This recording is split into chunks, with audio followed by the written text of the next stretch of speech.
Bethany Joy Lenz reflects on the time she landed One Tree Hill and the warning she received the night before her screen test. Lenz's manager then quoted the TV executive saying, "You tell her this show is about F***ing and sucking, and if she's going to have a problem with that, she shouldn't come in tomorrow."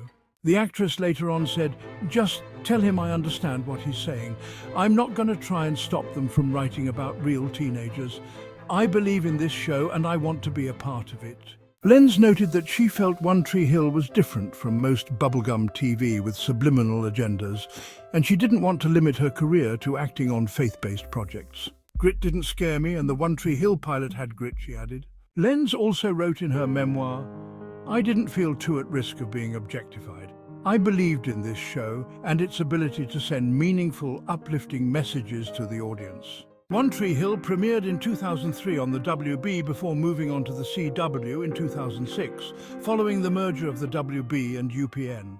The show ran for a total of 9 seasons, and as the show progressed, the F***ing and sucking premise of the show would play a part when Lenz tried to push back on some of the storylines. "When I stood my ground as a matter of religious modesty, my manager would get a call. She's being difficult again.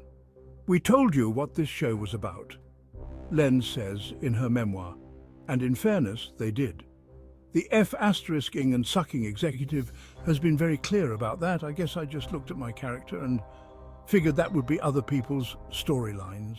In her new memoir, Dinner for Vampires, Lenz recalls initially passing on the opportunity to star in the drama. At the same time, she passed on starring in What I Like About You, opposite Amanda Bynes, as she didn't want to normalize living in sin by playing a character who lives with her boyfriend.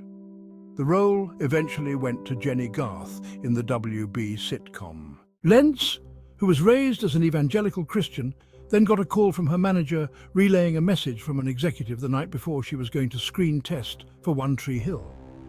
"I have a direct quote that I've been asked to relay to you, to make sure you know exactly what you're getting into before you sign this contract," Lenz said, according to EW.